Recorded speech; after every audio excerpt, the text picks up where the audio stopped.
Okay, folks, let's get started this afternoon. Thank you for solving lots of problems with Zoom. That's excellent. Good information. Just a shout out to Brandon Robinson and his family. They lost his grandfather, I believe, yesterday, right, Brandon, or the day before, Monday. Yes, So that's correct. just thinking about you guys and sending love to you and. Uh, why don't we go ahead and bow our heads for prayer? If everyone would make sure their mic is muted, that'd be great. Good to see you, by the way, Joan, and everyone here. Dear Lord, we praise your name and we thank you for the blessings that we have, the sunshine today, food to eat, homes to live in, and each other. Thank you, Lord, for supporting us through this process of working with our families and help us to glorify you in all that we do. Amen. All right, we've got a lot to cover today. I'm looking forward to some of the things that we will talk about. To begin, we're going to kind of zip into Google Forms, setting up quizzes in your Google Classroom using Google Forms and doing some auto grading that way. We'll look at some tips and tricks. Brent is going to be sharing with us tips and tricks that he and his team there at Louisville have figured out. We'll look at grading a Google Doc assignment also and how that is different for sure. If Dawn Marie comes in today and is prepared, I had sent her an email and I'm not sure, I've been so busy today, whether she's prepared or not, but if so, she might share a little bit more with us about how she uses Class Dojo. I'd like everybody to focus in on Kahoot. If you haven't downloaded that app, please do so now because we would like to try a Kahoot together. Christy is going to share with us Seesaw. I was so excited to learn yesterday, Christy, that you've used that quite well. Excellent, excellent. It's one that I've played with for a number of years, but I haven't taught a classroom to use it. So I'm so excited to see what you're doing there. And then we'll do a stick around for questions and answers for those of you that would like to. And also, if we have time, an update from each of our schools. I know a couple of you are prepared for that, but this time will probably go by pretty quickly. So let me just kind of get out of this presentation for a second to the next thing. I figured this was just for a good laugh. If you saw this on Facebook, anyway, it's hilarious. I thought, I'm having a breakdown over all this stuff, right? Yeah, you'll be okay. And then the guy tips over and it's okay. So I thought that one was great. Every now and then, it's just something will intrigue me and genuine hilarity. I wanted to point out to you just the reminder of putting on the armor of light. This morning, as I was going through my devotions, this page stood out to me once again. And it was just such a delightful reminder of the day that God encouraged me to do these things long ago, months ago, and then how fresh they were today as I looked at them again. You look at Romans 12:12 and rejoice in hope, be patient in tribulation, be constant in prayer, contribute to the needs of the saints, and seek to show hospitality. And I thought, oh, wow, that is just so perfect for what we're doing right now. Bless people, rejoice, live in harmony with one another. Don't see yourself as wise, repay no one evil for evil. And then looking over at 13:11 through 14. You know the time, that the hour has come for you to wake from sleep. Salvation is nearer to us now than when we first believed. Cast off the works of darkness, put on the armor of light. Put your trust in the Lord Jesus and make no provision for the flesh to gratify its desires. I heard on the news this morning that liquor sales are straight up through the ceiling, and Hoda says, yeah, it didn't really surprise her. And, what an opportunity we have to focus on Jesus instead of, uh, stuffing our faces with things to keep us satisfied, even though I have to kind of admit I've done a little bit of that. But anyway, the armor of light for the kingdom of God over in 14:17. It's not a matter of eating and drinking, but of righteousness and peace and joy in the Holy Spirit. Let us pursue what makes for peace and for mutual upbuilding. And then 15:13, may the God of hope fill you with all joy and peace in believing, so that by the power of the Holy Spirit, you may abound in hope.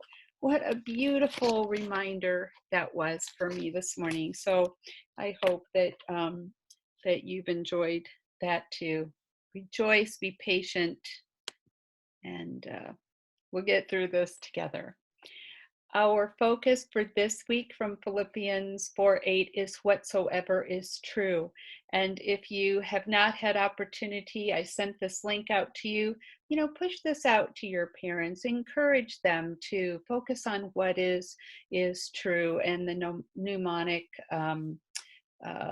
little thing there that I provided, as a jumping off point. So tweak it as you see fit, but I do encourage us to focus on Philippians 4:8, our theme each week.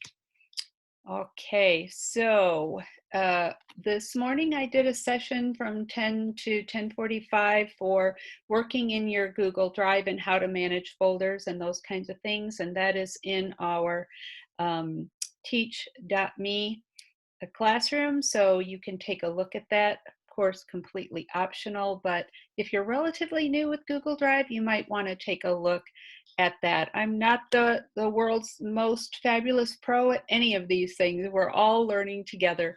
But I certainly do have some experience you can probably learn from. Okay, so let's get out of that. And the next thing we want to do is let's go take a look at working with Google Forms. So here we are in our Google Classroom for our teachers. And Kim has put some cool stuff in there that she's going to go over today. But you got this notification yesterday, and a lot of you did it. I was so tickled to see. And you probably got other notifications where I was like making mistakes about things. So just delete, delete, delete. I get 100,000 emails an hour. Delete, delete, delete. So sorry about that. I was kind of embarrassed about how I was making mistakes. Okay, so here we can see now, this was very low entry point, so we don't need to worry about seeing each other's grades, right? It was just a kind of a silly little thing just as a sample. But as we can see here, I have had, 12 people that I have graded on this already and returned it. I have 29 of my teachers that haven't completed it yet, and I have 4 that have turned it in just recently. So I'm ready to grade this. And this is how easy it is. When you set up your quiz, all you have to do is say, import grades, and all of those who have not been imported already will be magically imported. So I'm going to hit import grades, and it says, are you sure that's what you want to do? And sure enough, here we go. And this means that Carolyn now and Matt, both of their grades are now in there, right? And notice that it's in draft form. So Are you trying to show us on your screen? Yes, are you not? No, I'm just seeing your camera. What? Well, I don't know. Who are you? Brandon? That's Brandon. Brandon, you must have it set so you can only see the person because I can see your screen. Yeah. Yeah, I can see it. So there you go. Okay. So I've now imported those grades, but I haven't returned this to my students yet. Well, there's a couple of things that I can do. I can return them individually. So if I click on Carolyn, I can just click on those little, the 3 little dailies there and click return. Or I can select a bunch of people all at once, or even select everybody, right? all at once. So I can select both Carolyn and Matt, and then I can return just the two of them. So if you've got 30 people in your class and everybody's done and you want to send it, you can return it that way. And another thing here is notice the little email symbol right up here. You can click a number of different students, perhaps those who have finished the assignment, and you can craft an email, and it will go just to those that you've selected or to everyone. Okay, so this is loading up right inside of our domain so that I can send it out to those students that I have clicked on. So I only clicked on 2, and I can craft a particular little message to them and just say, nicely done on the quiz, and sign it, and off you go. And so now everybody that you have included there has that email, and that is now done. So very good, excellent. And I just had another couple that turned it in, so that's awesome. So I can now import these. Notice it still says draft for them, so I know that they have not had their assignment returned back to them. So this is great. Now, how do we set one of these up? Well, there's a couple of things to note, first of all. So I'm going to go ahead and click on the form that I've already created to use in here. And we can see that I have 19 responses to this point. So when I click on those responses, I can see individual responses, or I can see a summary of responses. And I like this summary because if it's a quiz where you really have 8 or 10 questions that are important, you can see which one students were most likely to miss. But most importantly here, you can click on the Create Spreadsheet. And when you do that, I hadn't done that previously, it will literally create a spreadsheet for you. Now you've got a CSV file that you can download and put into RenWeb, etc. But we learned today that RenWeb now is speaking the language of Google as a service. So that's fantastic. And Kim, let's make sure and remind me that we address that a little bit later as well. So here is the spreadsheet to show all of the responses that you received and who you received them from and the score. Okay, so you've got that spreadsheet then that is available for you, which I think is great. Let's look at a couple other things about this. I'm going back to questions. And so if I want to edit this question, then I can just click on it. And I wanted to point out feedback, because you can set up a feedback for correct and for incorrect answers. I did not give feedback for correct answers, but I did for the incorrect answer in this particular case. And then you'll notice also, I'm sure that those of you who took this quiz saw that my feedback here was a video so that they'd understand what? Neither one of those answers seemed right. So how could it be 365.25? And so you can very easily just link a video right in there, and then they get that feedback and can see why, because a leap year that we have actually 365.25 days per year. Kind of a trick question, wasn't it? And so then we're done there. And there are just so many wonderful things that you can do with question types and so on. But a best practice that Jamie and I kind of discovered yesterday is use the tool that makes the most sense for the type of assessment you want to do. So if you want them to kind of reply with a paragraph or short answer, Google Forms may not be the best tool for you. It's probably best to do Google Docs, because that way you can type a response right back to them easily and then grade it that way. And we'll look at that in a minute. I would recommend that we use Google Forms when you want to do automatic grading, just automatic grading, and then that will make it easy for you. Otherwise, you kind of have to go back into the form and address it that way, and it's just not as fluid and easy for you to do. Now, let me also point out another thing, because I've had more than one teacher, a couple of our academy teachers showed up this morning for our training as well. More than one teacher said, where do these files go? Like, how do I find them? So it makes a subfolder right there in Google Classroom for you, but you can tell it where to go inside of your drive.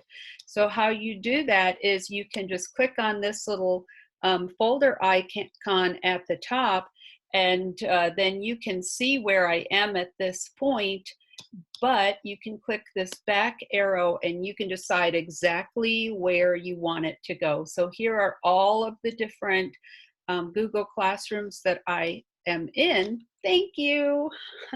I am able to see all kinds of wonderful things that you guys are doing.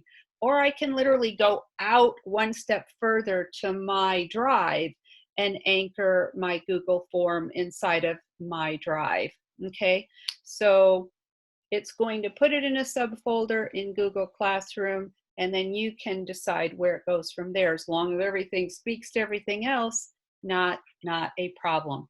So that will allow you to do that. Further, you can click this little plus sign down at the bottom to do a new folder as well, and move it there. All righty.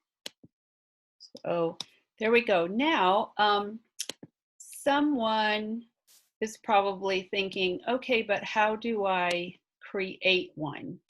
So why don't we look at that? So I'm going to click on the title of my class very quickly here, and I'm going to go to classwork, and then let's create a form. Okay, so we're going to do a quiz assignment, and we can give it a title, and we'll just say sample quiz 2, actually, since we had sample quiz 1. And then I can type my instructions, not important at this moment. And then here is my blank quiz, because I said, let's do a quiz. So it's just helping us out here. When I do a quiz, I can click right on there and get started. And so here's my blank quiz. I'm actually going to title that again right here. Boy, the internet's running slow. Be patient. There we go. So we'll do sample quiz number 2. There we go. And then you can click up here to change the title up there as well. Okay. And typically it just pops right in there, but because the internet's running slowly, it's just dragging along. And move it right to the folder you want to move it to, if you want to do that right away. And so then let's just create our question here. And I should send this quiz out. This would be great. So here's one. How about this? Here, this question. What is 30 divided by half? So write your answer down. And one mistake that teachers make, I do, is you put the correct answer as A, or you always put it as B or something. So, use 4 different answers. That's helpful, and avoid making those kinds of mistakes. But okay, so what would be a typical answer here? 15. Okay. And 3 and 60. Okay, write your answer down, and then I'm going to create my answer key. And my answer feedback, if they choose the incorrect answer, is say, consider your reciprocal. And if I wanted to, I could put a video in there from YouTube. So let's just do it really quickly, because what's cool is it's going to start searching for stuff reciprocal. Hopefully I can spell correctly. Searching for stuff that's most likely what you're going to want. And now all you have to do is select the one that you like here. So let's assume this is a good one. Maybe number 2 looks best, and select it, and bam, it's in there.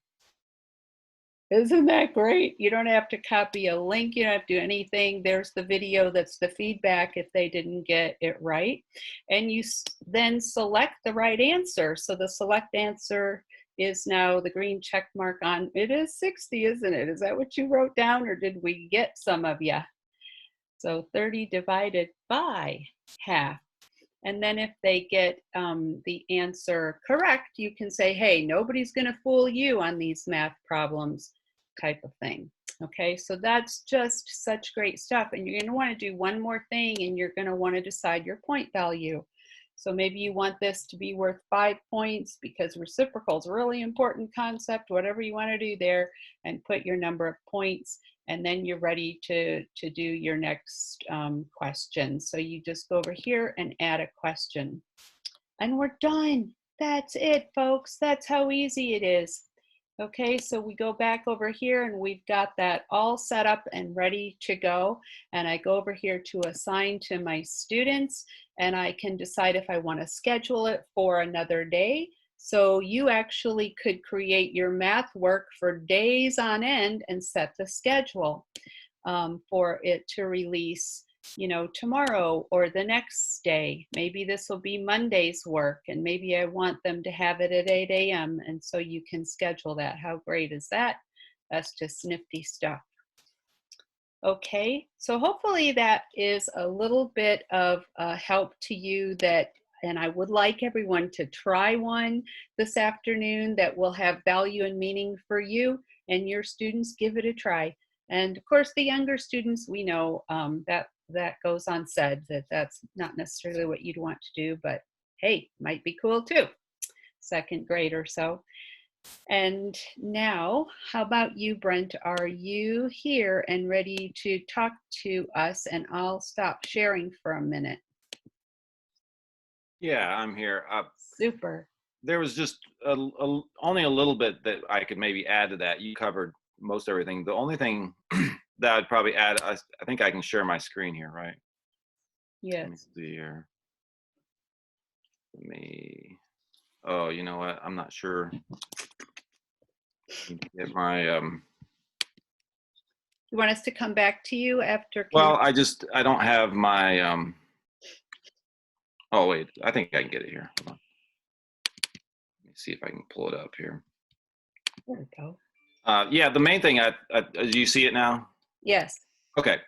The main thing that I kind of figured out, if you go up to settings up here, when you set that up, I would suggest going ahead and select collect email addresses, because what that does, it helps you identify the students. It seemed like that's how I was able to identify the students as they turned them in. And there's several things in here that you may want to take a look at as well with the you know, the presentation. You can adjust the progress bar, shuffle the question order, that kind of stuff. And then I like, if you're doing short answer questions or anything like that, I would really recommend that you release the grade later after a manual review, because sometimes the wording may be off just a little bit, even by a single letter. And so you need to check those manually. But if you're just doing the multiple choice drop down, or, you know, the ones that grade themselves immediately, you can go ahead and choose that. So that's the main thing I would add to that. There was some questions yesterday during the presentation, I think from Jamie, and on how to show, you know, for the kids to show up. And I think just making sure that you collect the email addresses seemed to help me with that. So that's all I really had to add to that.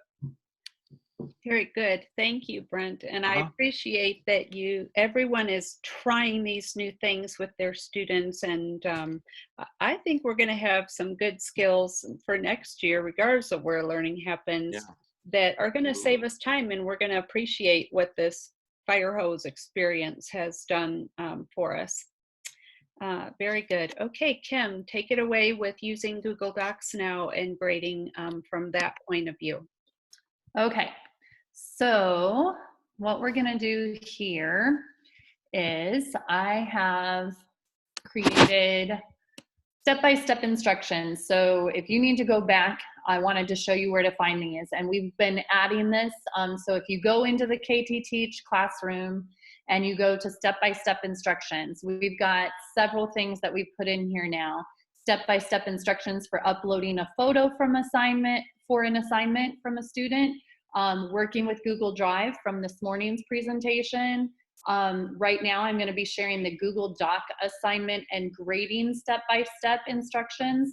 And then the Kahoot that we'll do in just a minute, I have instructions step-by-step here as well. So I just wanted to point out that if you after you've seen what I've done here, if you need to have these step-by-step instructions, they're here.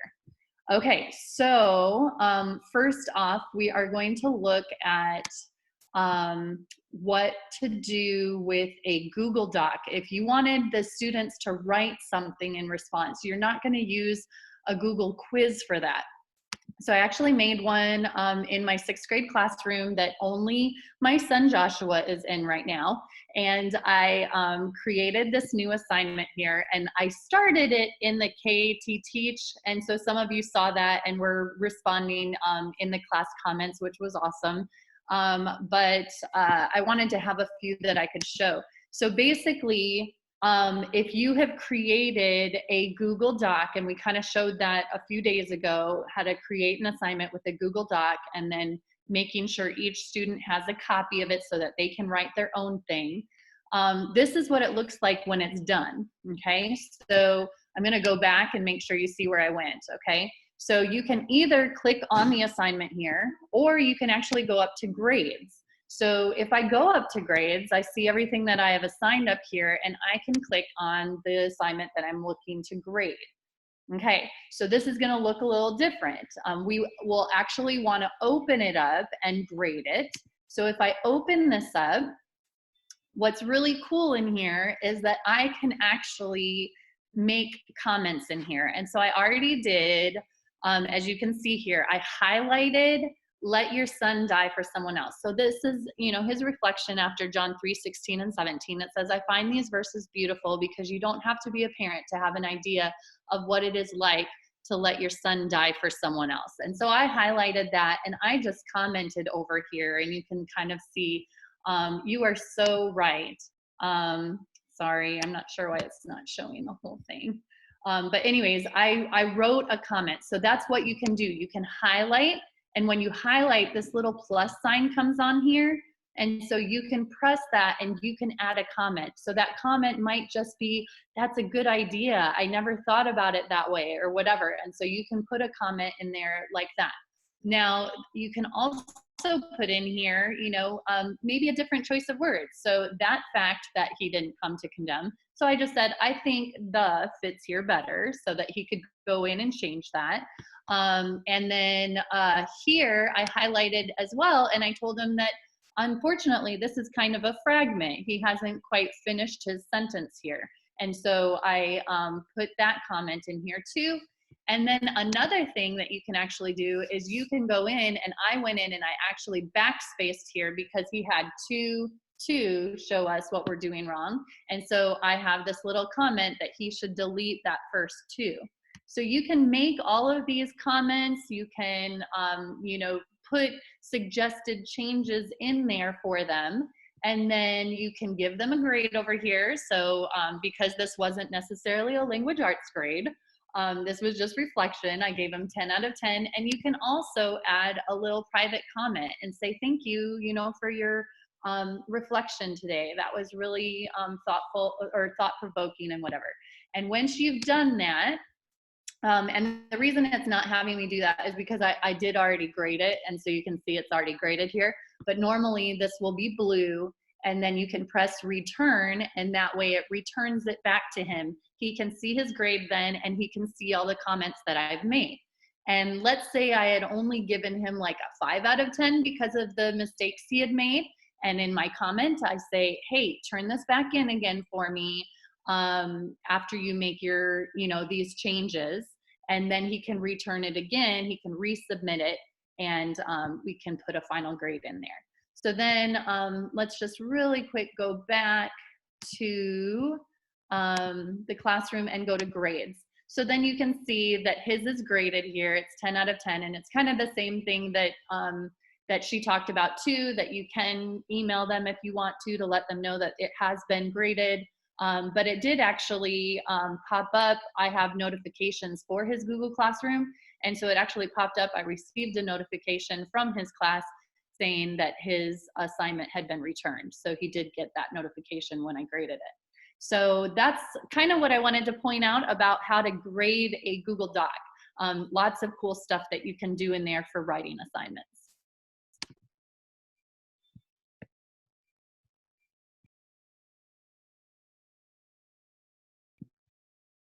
Peggy, are you ready to continue on? You're still muted. I am. I'm ready to go now. Just looking for the right button. Okay, so now, Miss Dawn Marie, I would love for you to tell us a bit more about Class Dojo and what you're doing. So I'm just going to share with you my screen so you can see my Class Dojo. How do I do that? Got a menu bar on the bottom there. Should be. Yeah. Can you guys see? Yep, perfect. Good job.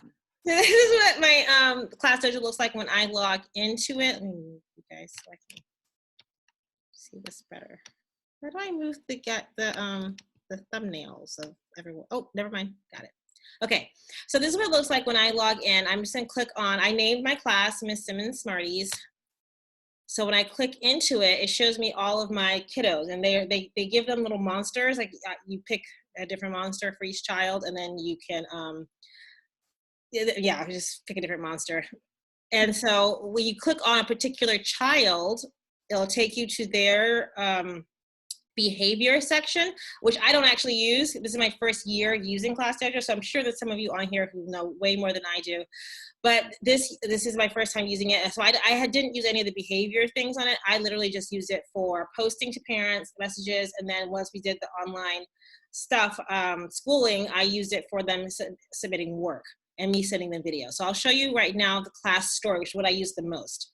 On Class Stories is where everyone sees everything. So it's kind of like your Facebook feed where everyone used to see everything you post on it. So when I post something on here, all of my parents see it.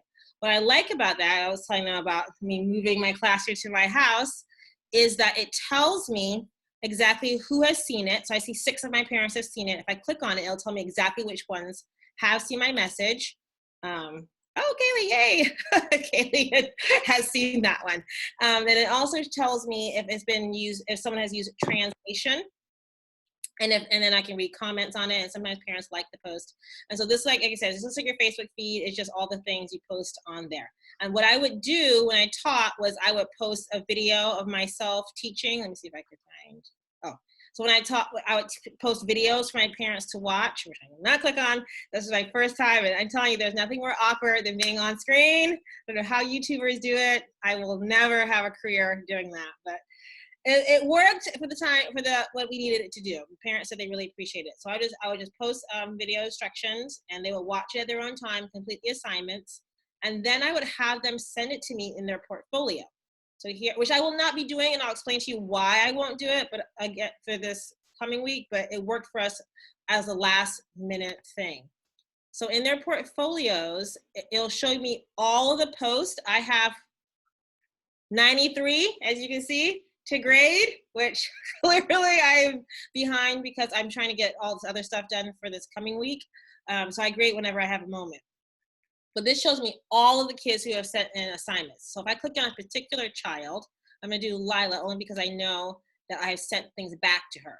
When I graded it, I can send it back to the students if there are some corrections I wanted them to make. And so that they didn't add to my total of things I had to redo, I told the parents to send a thumbs up when you've redone it, and I will then just remove the draft notice. So when someone sends something in, I'll pick one that she's put in. What I do is I'll check it really quick, just look through the picture to see if it was done properly. I can leave a comment. A lot of times, if I don't really have tons of time, I'll just give a thumbs up. No, that was great. Send the comment, click approve, and it's off my list of things to do. If they didn't, if there's something I saw that needs to be corrected, let's click on this one.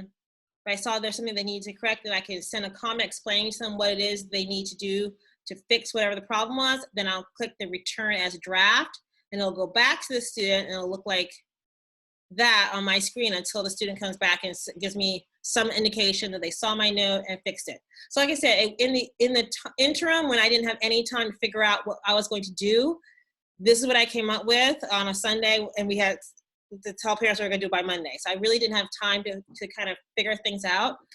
Ever since they mentioned about Seesaw, I've actually been looking into using that, because what makes this bulky is that everyone's in one spot. I don't have like Bible in one particular area, or reading in a particular area, or writing in a particular area. Everything's in one lump sum. So I can go to each student and pull out what their assignments and kind of grade it, put on my grade sheet, and then import it. But that's a lot of extra work for me. So that's the biggest reason why I wouldn't do it. But the great part about this is the translation part. I have a lot of families that are Spanish speakers. So anytime I send messages, they have the option of translating it into their language, which is so helpful. It tells me when parents use it, so I kind of know who needs it. So if I have to send something written home, if I can, I'll try to get it in Spanish, especially for that parent, because I see they always change it to translation. So that's one of the really cool things about it. And then when they send back to me, they'll text it to me in Spanish, and then I can click translation and see it in English. So that's my favorite thing about Class Dojo. I'll show you one that parents sent. So you see it shows up for me in Spanish. I click see translation, and it tells me what it says in English. So it's really great for the parents to feel like they're communicating. I've had lots of parents who don't communicate with any of the other teachers, not because they don't want to, but they're just not comfortable with their English. And I get like an immediate response in Class Dojo when I send the same question to them, because they feel more comfortable. They can read it and understand it for themselves versus waiting to ask a family member who can speak English. So that's my favorite part about it. I've used it all year long with the class story, just posting updates, letting parents know, hey, this is a dress down day. This is what's coming up at school. This is an assignment that your kid's gonna be bringing home. I use it, I've been using it for announcements. And this was what I had to use it for their assignments, but I don't think it works for assignments. I just think it's too bulky and it's too cumbersome. So I'm really looking forward to seeing what you say about Seesaw. I spent all night last night looking into it, and it looked great, but there are some questions I have. So I would love to see Christy, what you say. Is there anything else you guys want me to cover on this?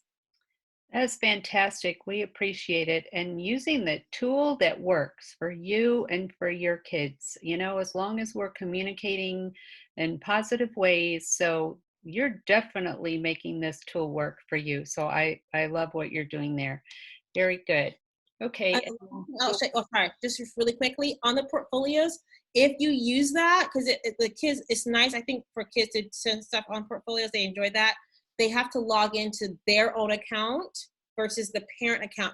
So when parents set up an account at the beginning of the year, they weren't able to put into the portfolio, and I didn't know that until we did it for this, and then I found out that they have to log in as their child. And it was kind of a little interesting process doing that. It was simple, they told me, but I really don't know how to do it because they did it. So, but that was one thing they did tell me, they had to log in as their child. Very good. Thank you. Excellent. All right. We're now going to move to Kahoot. And you'll notice that we are doing some little notes thing for you. So we've got one for Kahoot today. I did one this morning for our Managing Google Drive. I did not do that for Google Forms. But I think that will be useful for you to be able to reference back later. So Kim has created one for Kahoot. Kahoot is a favorite app of mine and Kim's as well, and probably a number of you, right? So take her away, Kim. All right. So really quick, while I'm starting to show you how to set one up really quick, if you don't already have Kahoot like on your phone, if you can really quick just go to the App Store and download Kahoot.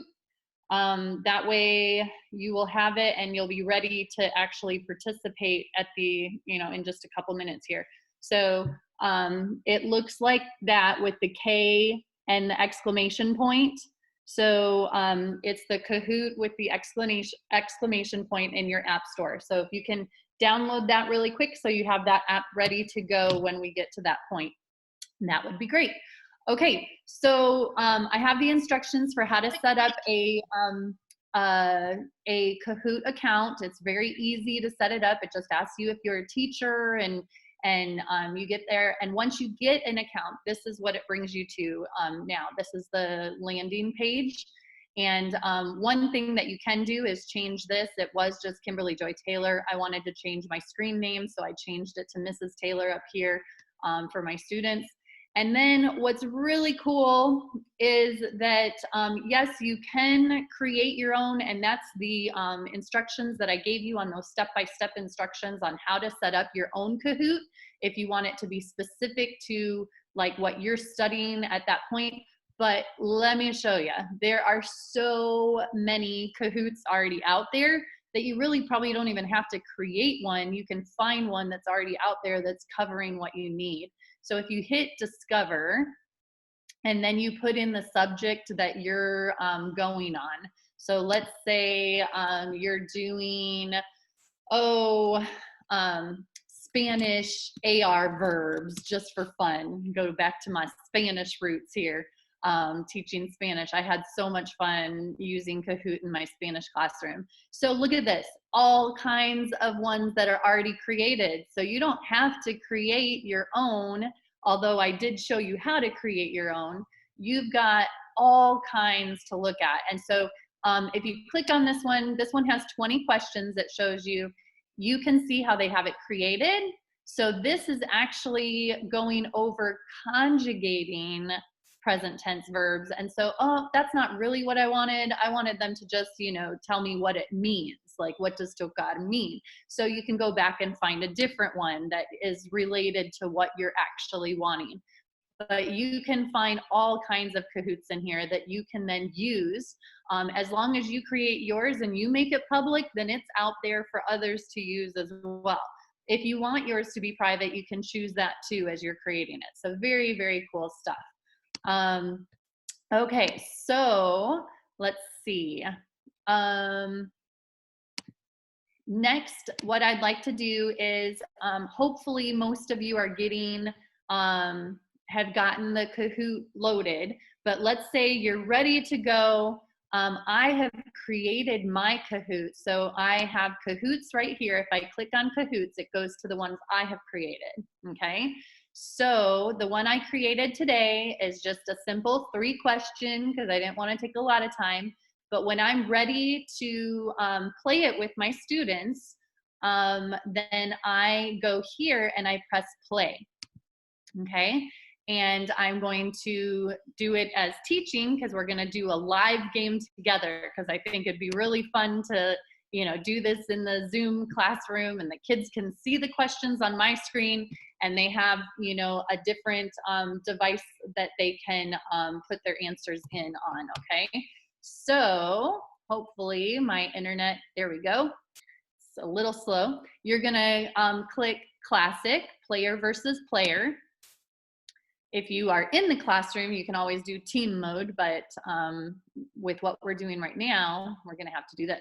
Okay, so this is the pin. So if you have downloaded Kahoot, when you open up Kahoot, it should ask you, down at the bottom, it may say enter pin if it doesn't already come to this, but when I open mine, it looked like this, and it has the game pin that you're supposed to put in there. So you see this already, 1 3 4 6 1 2 3. You put that in, and I see all of you joining. It's so exciting.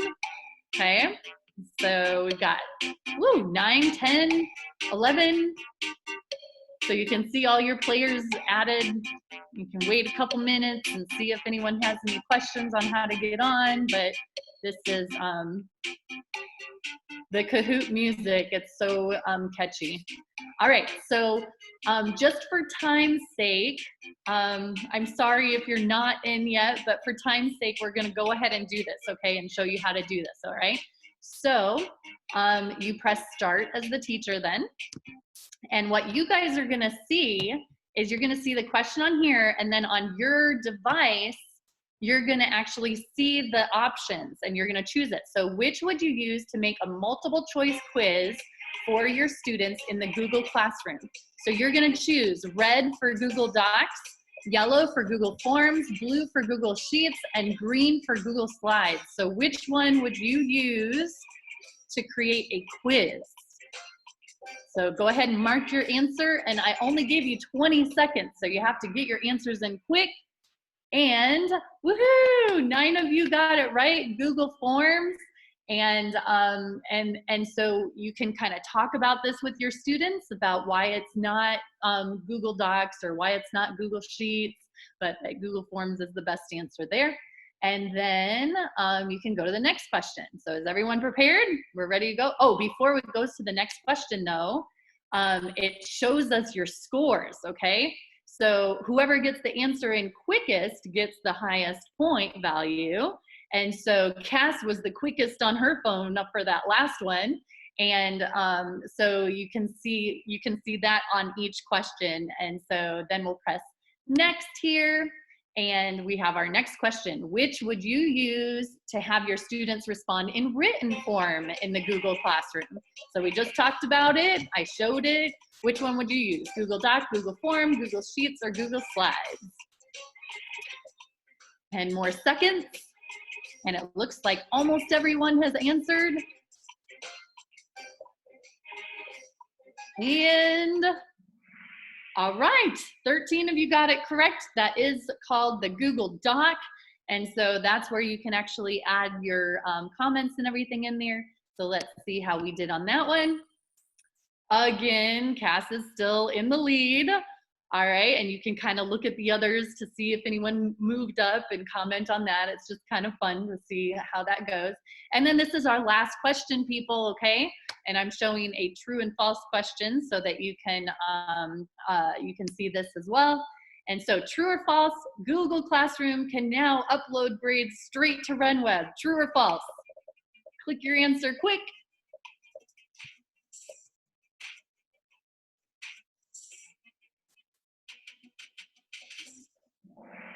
All right, and we see that some of you didn't realize that that is true, and we're going to talk about that in just a second. But now we have the Google Classroom podium. All right, good job. Wig got third place, Heidi got second place, and first place goes to Cass. All right, so it's just kind of fun, something fun you can do with your class to review stuff that you've been studying. Just a fun thing to do. So just real quick before I turn the time back over to, I should probably close that so the music is not constantly going in the background here. The one thing that I did want to say is that I got on the phone with RenWeb today, and normally they charge a $500 activation fee for you to be able to have Google Classroom and RenWeb communicate with grades. And they said that they are waiving that fee because of everything going on right now. And so if you are interested in getting that set up, I need the principals to contact me, and we can set up a time. I can put you through, the steps that you need to follow in order to do that. And it'll take, away a step of having to look at what your grades were in Google Classroom and then put it into RenWeb. It'll just automatically upload it. So I can help you get that set up if you want. All right, back to you, Peggy. You're still muted. Disclaimer. I just want y'all to know that I got this message my internet is slow. I might be experiencing delays. I'm so competitive. All righty. Let's move on to Christy and let's talk about Seesaw. So looking forward to that. Okay. Sorry, I guess I should share myself since I'm actually talking this time. All right, so share screen. I just wanted to say that I was looking for something for younger students that was going to be easier than Google Classroom. And it took me a while to find Seesaw and discover how good it could be for us.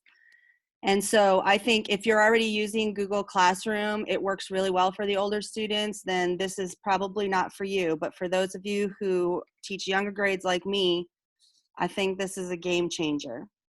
So you can set it up as simple as you want or as complicated as you would like. I'm a little bit extra when it comes to technology, so mine is, it's like got all the bells and whistles that I could figure out so far. But I wanted to start with just the simple way that you can add assignments on here. After you got your kids all set up, you would click in here on activities, and you would assign activity. And they have a lot of activities you can pick from, but I just started out this week with putting my own assignments in. It can be a little time consuming, but the simple way is pretty easy. So you create new activity, and then you just title it. We'll just do handwriting or whatever. I've been putting the date on mine so my kids know what day to do it.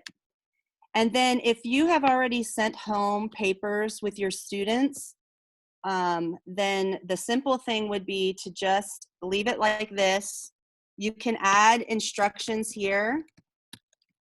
What I love for the younger grades is you can also add voice instructions. Yeah, and then you can also add multimedia instructions. So you could actually record yourself. If you took a video of yourself, you could upload it, but you can actually click on that button right there and you can record yourself like demoing for your kids. So I thought that's a pretty cool feature, especially for the little ones.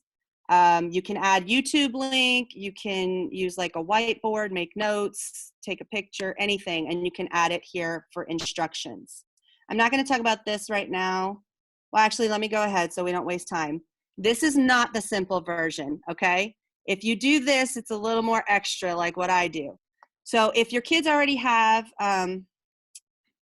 let's just save it actually, because otherwise it won't work when I show it to you. Okay, so now you can assign this to your students. You click assign and you can assign it to all of them, or the great thing for those of us who teach multi-grade is you can choose which students you would like to assign it to. I'm only going to assign it to myself and then assign. All right. So now I'm going to go back to my class. So here's that assignment I just created. So what the kids can do is they will click add response, and then all they have to do is click on photo, and they can do this from a computer, iPad, their parents' phone, and then they just take a photo right there of whatever they're doing, their worksheet that they completed, and they can hit the check mark, or if they're not finished with their work, they can hit draft and they can edit it later. But once they hit that check mark, it comes to me for approval. So let's see here. So that's the simple way. That's the simplest way to do it. If you've already sent worksheets home, then you can just have them take pictures of it. They can even take videos of themselves and send that to you. Now, if you wanted to do it a little bit more where you're not going to be sending copies home, then that's when you would add a template. I'm just going to do the same handwriting. You would add a template, and then you could upload any file from your computer. And I have here, I'll just put in Ava's spelling. You just attach the PDF. You can write on it. There's all these tools, and your students will have all these tools as well. And they can actually do their work directly onto this. They wouldn't have to use a paper copy if they didn't want to. I have some students who are, actually most of my students are doing it directly on here. And then I have a couple of students who prefer to do it on paper and then just take a picture and include it there. So then you can just add that. There's so many things you can do. I don't even know, like I would take forever if I explained everything. I'm just trying to highlight the best parts. Okay, and then let me go back to my class.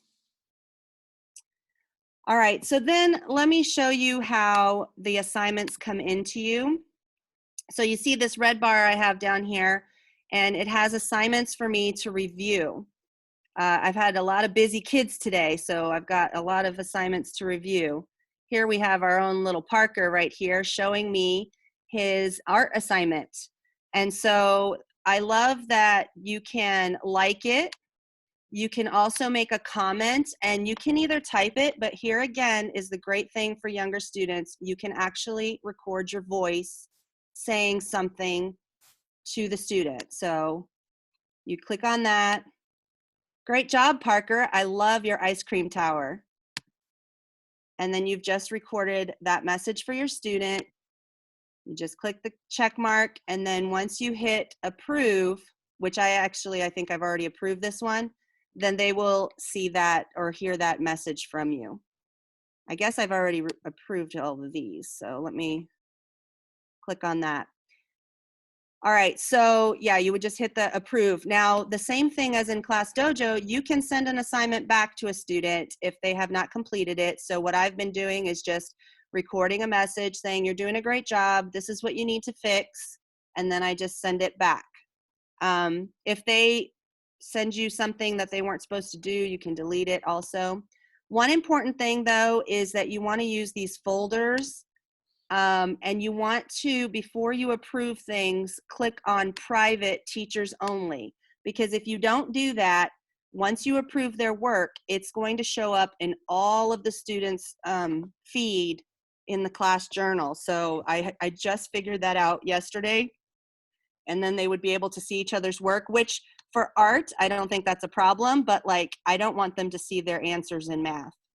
So here you see an example of one of my students who did theirs directly in Seesaw. They did their assignment in Seesaw and put their answers in there. So I see in the chat, are those questions for me, or are you guys just talking? I don't know. I'm not going to look at it or else I'll get distracted.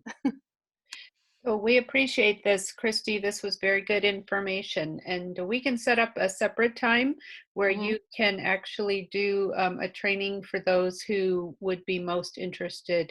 Yeah, because it doesn't apply to everybody. Yeah. Awesome. Thank you so much. So if you'd go ahead and stop sharing your screen.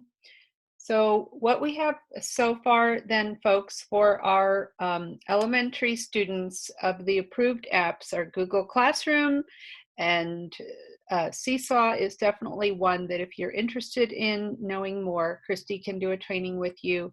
We want to focus more on Nearpod. We'll be doing that in the coming days. Kahoot is one we want you trying and using because it's excellent for engagement, even through adults. And another one that I'll be sharing with you, not sure if there's someone that is using Edpuzzle already. So if you are, I'd prefer for you, like Christy did today, to share us how you're using it, share with us, and what you enjoy most about it. So if there's anyone who is using Edpuzzle and would like to do that for us, I invite you to do so. Otherwise, either Kim or myself will show you how we have used it in the past.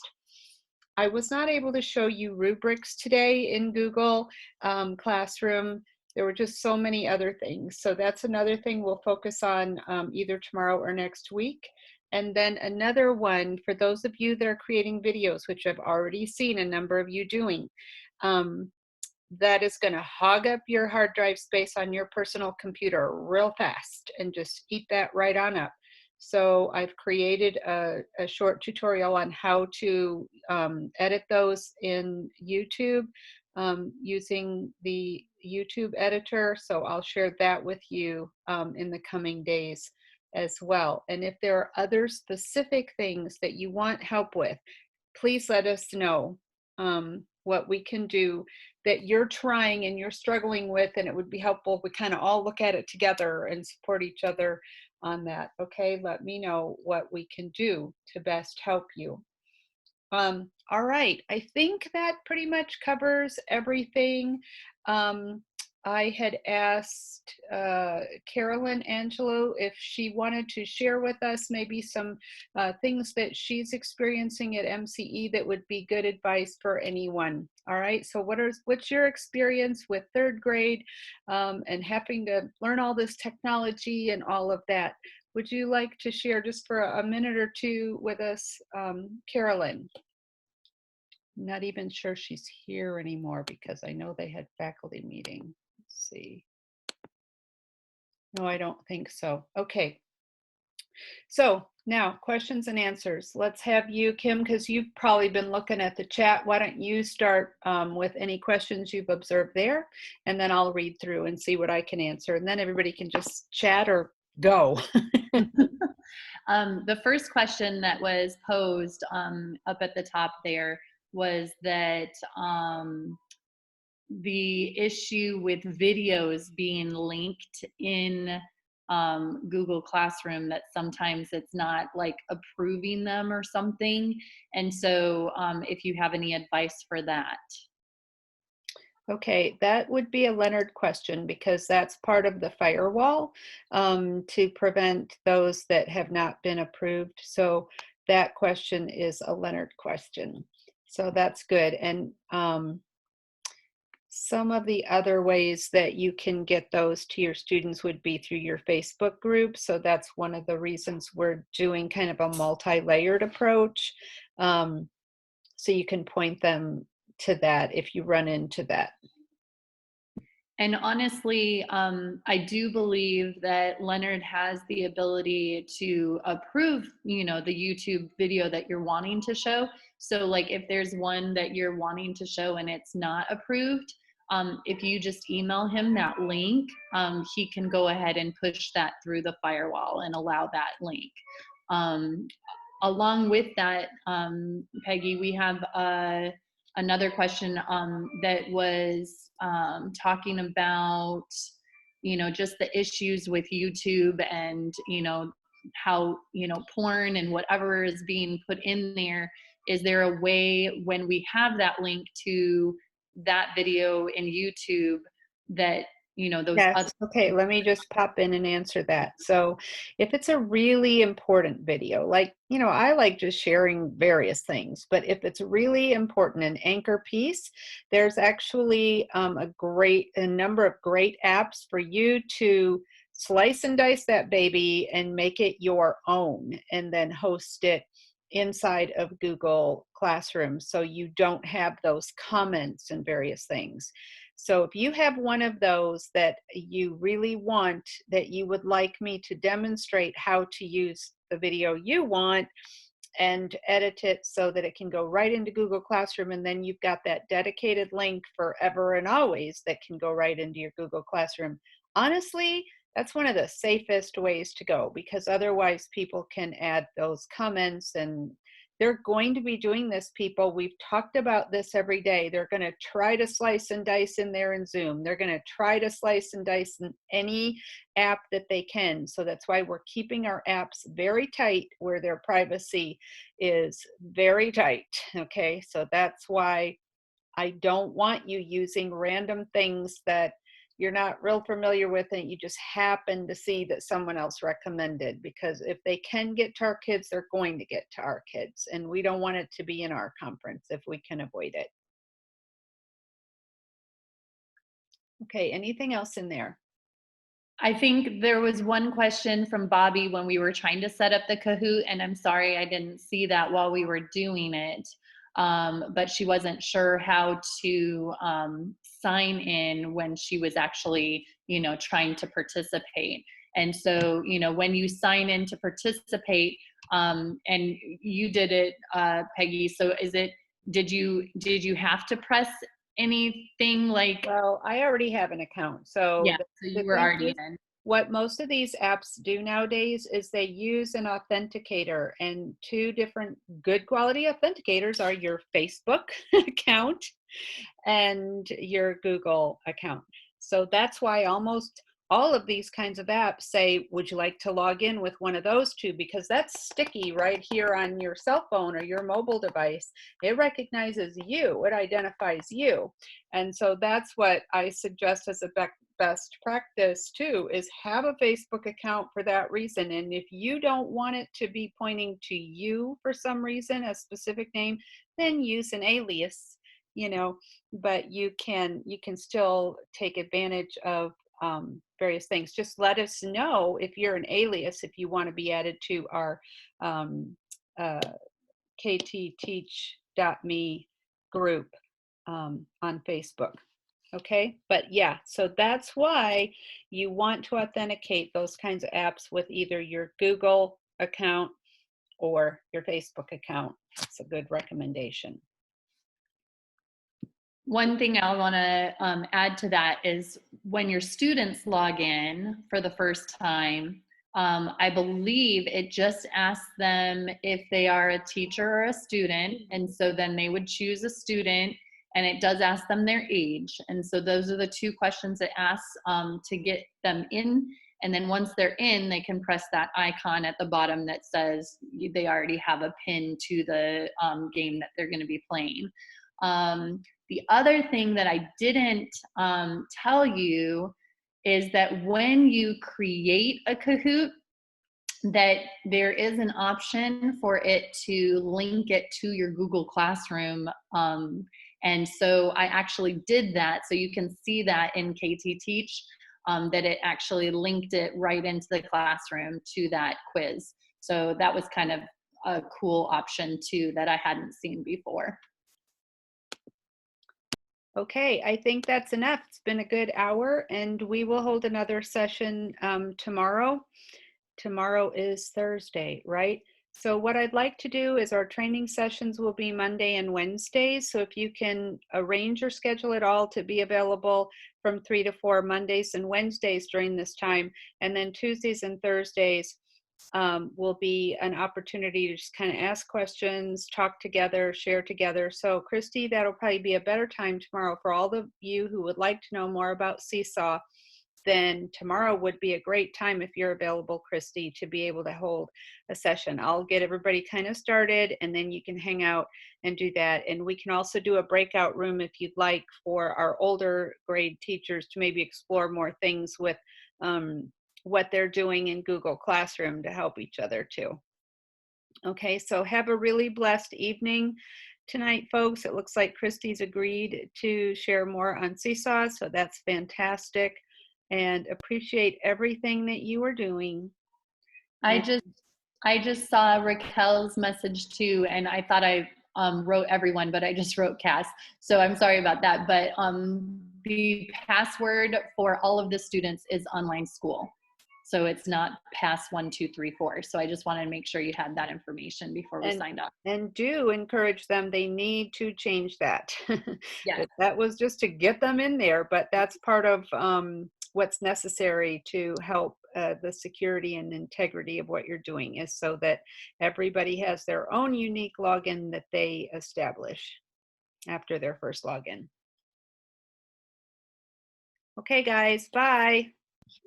Bye. Hey, Kim, can you hear me? Yes. I have a quick question, and maybe I should have asked Peggy as well. I've been making files where I'm downloading my kids when they're emailing me things and putting them into the KT Teach drive, and everything is defaulting to where it says I can go to it and look something about it. These files could be searched, and viewed by anyone at Madison campus, which I'm sure that's where all of our emails were created, because Leonard created them. So everyone's children's files can be, you know, ultimately seen. And I keep searching how to turn that deep, because I can change every file, but I don't have to go do every single file that I ever come across. So Okay, it's Jamie, I defaulting. can answer that. So just go to the folder that you're dumping them in, do the share, and so disable that so that it's only shared with specific people. So I will need to do that with it. Okay. Because when I Share searched it, folder. it said Yep. only the administrator could do it, where it's not defaulting to that every time. Right. I was just trying to find a way to make it stop defaulting every time, and me having to go and change it every time.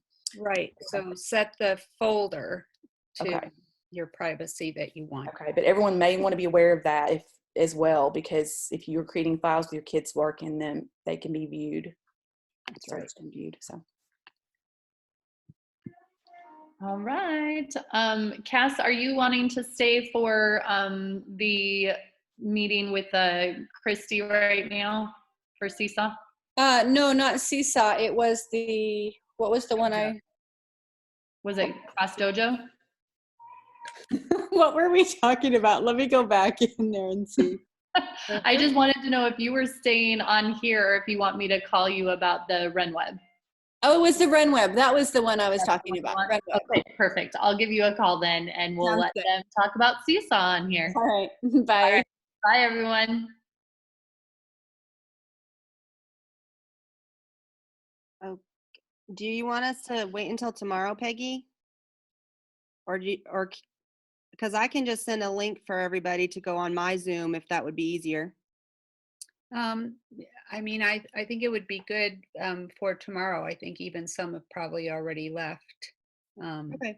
So why don't we just plan on that, and then that'll give you time to, you know, prepare everything you need and give them time to explore. Yeah, I think just basically they can ask me questions, because there's just so much, like there's just so much you can do on it. Yep. Okay. Very good. We'll see y'all later. All right. Bye-bye. Peggy, I have a quick question. This is Bobby. Yes. Yes. I tried to share something with a friend of mine that's a teacher from the KT Teach Me site, and she said she couldn't open it because she's not in the group. If so, that's a really good thing, and I like that. But I just wanted to make sure that that's true, or if I was doing something wrong. No, it is true. That's one of the blessings of doing that, is so that we know who the students are that are in there, and that we can have that as our safe place to share information. However, if you generate the document, you can also put it in your personal drive. So I recommend that you have 2 Gmail accounts, 2 Google accounts. And I have 5 or 6, and I share most everything with all of my accounts, right? So that I can then repurpose it as I need, if it's something that I personally have created. So that's how you solve that problem, is you can easily make a copy and drag it over into your other account folder, and then you've got access to it. Okay, well, I feel better about using it with the kids, knowing that they can't transfer in and out stuff. Yep, that's so I'm going to try this next week to at least do one Zoom meeting with them if the internet will allow.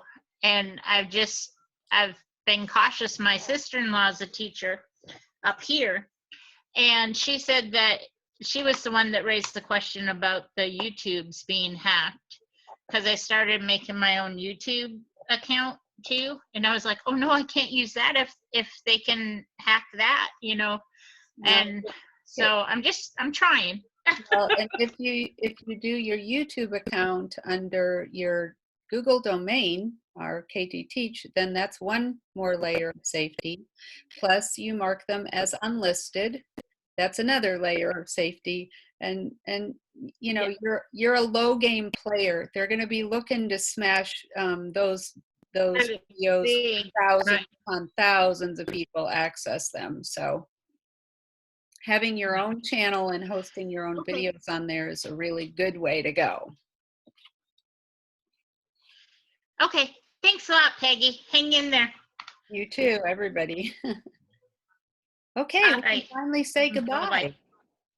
goodbye. Bye-bye.